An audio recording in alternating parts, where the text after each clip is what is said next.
Hello, so here is TestFlight Locket Widget app, meaning that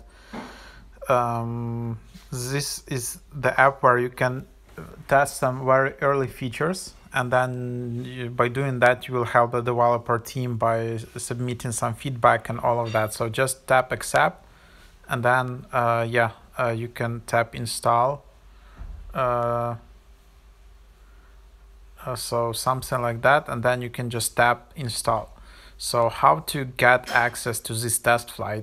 So in the Locket Widget app, you need to